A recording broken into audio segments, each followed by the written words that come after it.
Hello and welcome to my channel. Have you ever asked yourself, how do you identify risks in a project? How do we identify, what is the process of identifying risks in a project? Don't worry, in this video, I'm going to take you through all that you need to identify risks in a project. So let's get started. Hello and welcome to my channel. My name is Oscar Mbira. I'm a certified program and project manager. In this video, I'm going to take you through what is risk identification in a project environment. Let's dive in. I hope you have enjoyed the video so far. If you are new to the channel, don't forget to click the like button, subscribe button, and the notification button so that you are the first person to be notified each time a new video is uploaded on this channel. So in this section, I'm going to cover the risk identification process.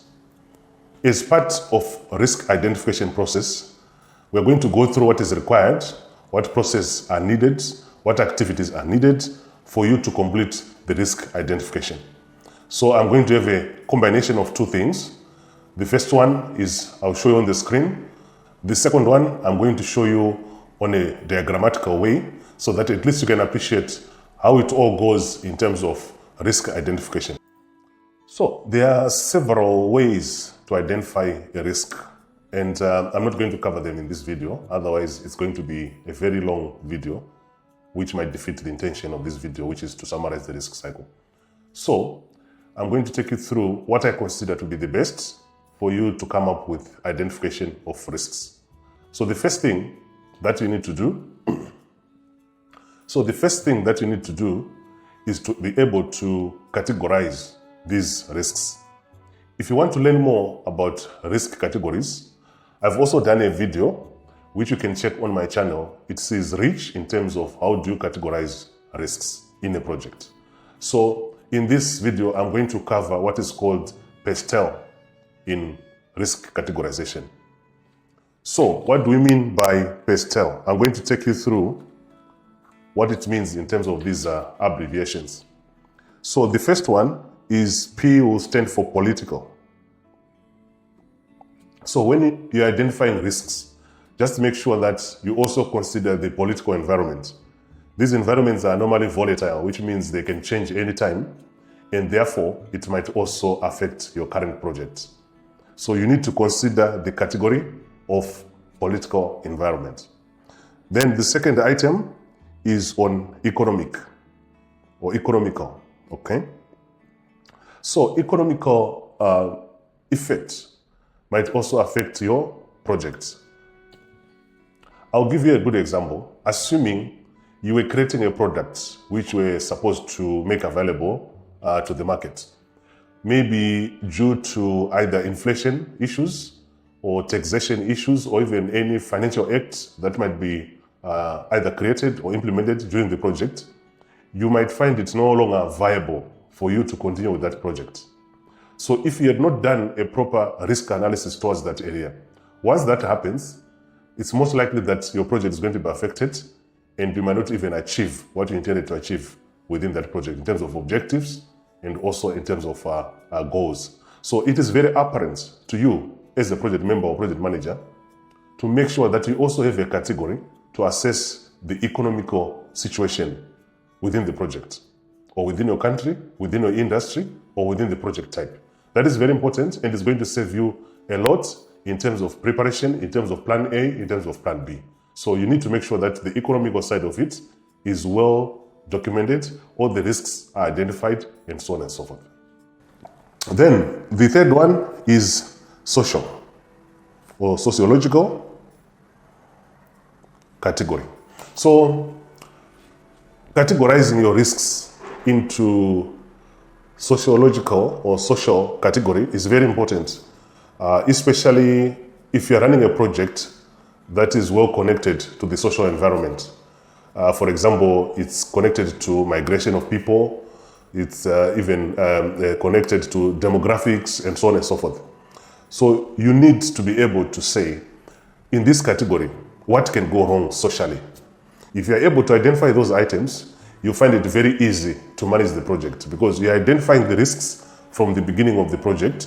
You monitor, you manage all the way, including mitigation, all the way up to the closure of the project. So that is very, very important for you to know as a project manager or project member, that you need to analyze exactly what social effects, what social events, what social implications, what social risks can exist in my project. Once you identify those items, document them in the risk register.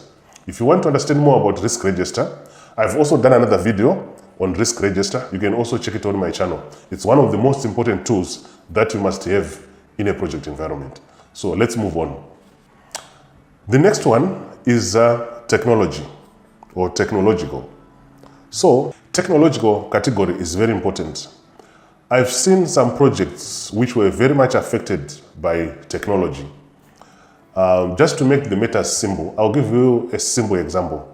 Say you're using a specific software and you have not upgraded that software for a long time.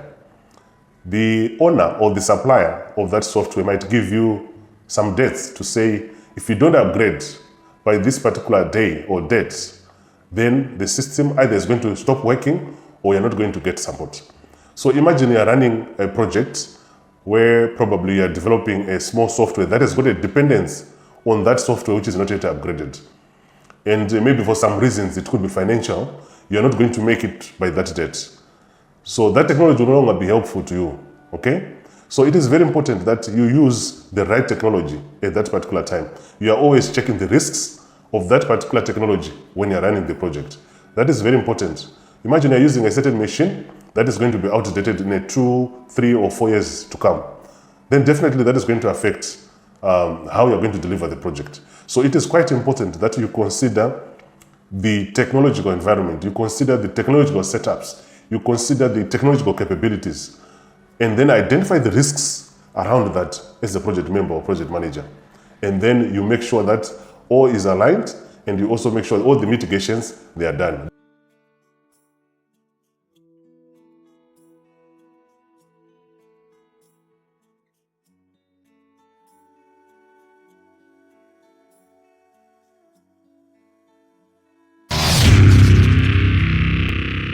I've also created a downloadable free checklist or template that you can use for risk identification, assessment, and also planning.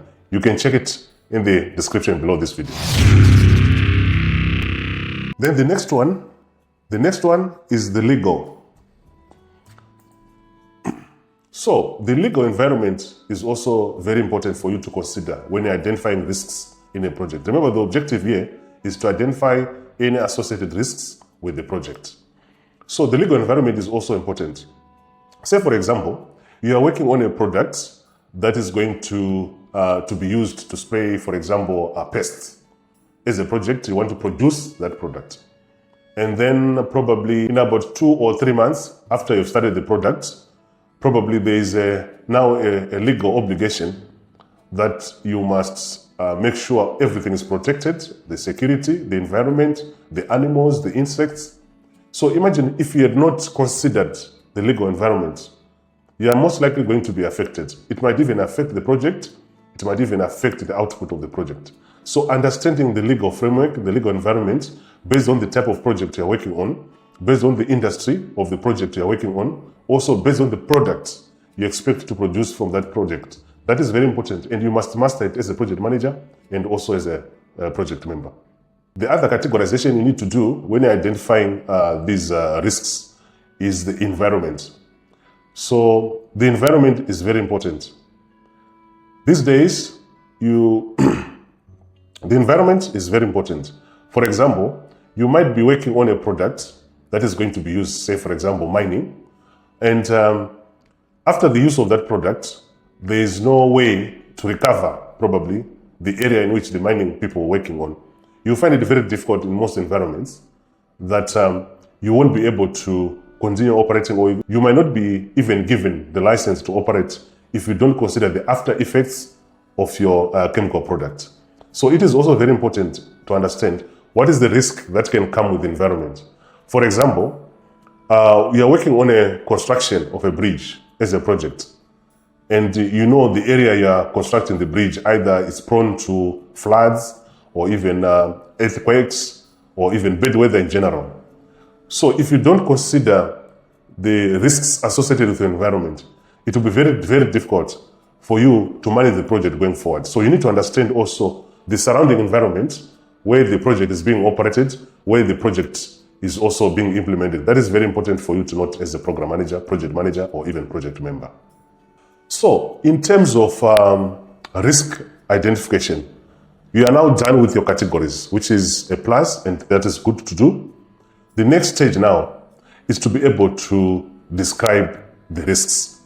I've seen so many project managers, so many program managers, even project members making a mistake on understanding what is a risk. How do you define a risk? In most cases, you ask someone, what is the risk here? They will tell you project will be delayed. You go again, you ask another one, even senior project managers, what is the risk here? There's going to be budget overrun. I'm telling you, that is not the best way to describe a risk. If you also want to understand more in terms of how to describe a risk, I've also done a video on how to describe a risk in terms of cause, event, and effect. So, identification of a risk is very important. Categorizing it into PESTEL, which is political, economical, technological, social, is also very important. But describing the risk also is also important. So you need to be able to describe the risk in terms of 3 stages or 3 phases. First one is the cause. You should be able to describe the risk, what is causing the risk, and then also the event, which is the actual risk. What is going to happen if the cause materializes? Then you also need to describe the impact or the effect. What is going to be the effect if the risk is going to materialize? So that is very, very important. So in terms of describing the risks, so many people use, can I say, shapes to do that. Normally, the triangle is used for showing the cause. And then the rectangle is also used to show the event. And then a circle is now used to show the impact, like this. You see the way you are seeing it on the screen.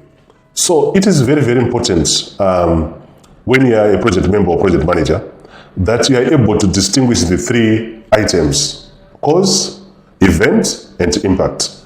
And then you should be able to show that in a diagrammatical way, like what you are seeing on the screen. So the advantage of doing this is you are very clear on what is going to cause the risk. So you work more on plan B, either to mitigate or even to avoid or to stop that risk from happening. So that is also very critical and very important to you to appreciate. If this is the cause of the risk, and this is the event, and this is the impact, how can I minimize the cause of the risk? For example, you might identify a risk that you have a very key project member. You know, I've been in some projects where you have very important or very key project members. You disturb those ones, the project is going to shake. So you have identified that you have a very key project member. What is going to cause the project member to leave? Probably it might be the package. Okay? So once the key project member is left the project, most likely you are going to have either poor quality or even a delayed delivery of the project. I've seen some projects with 2 people or 2 resources, some with 3 or 5. But if one of them decides to leave the project will suffer. So after knowing the cause, as a project manager or as a project member, that is the time now you need to start working on the mitigations. That is the way to reduce the impact of that. For example, you might have someone to understand what the key member is doing, or you can have someone to be paired with what the senior member is doing or the skilled member is doing. In case the skilled member leaves, at least the project can continue. So that is very, very important for you to identify those types of risks. And then you identify the cause, the event, and also the implication. So that is still part of risk identification, and it's quite important to master that. Hope you have enjoyed the video so far. If you are new to the channel, don't forget to click the like button, subscribe button, and the notification button so that you are the first person to be notified each time a new video is uploaded on this channel. If you want me to create additional videos based on what we have discussed throughout this video, you can reach out to me or you can let me know in the comment section below. Thank you for watching.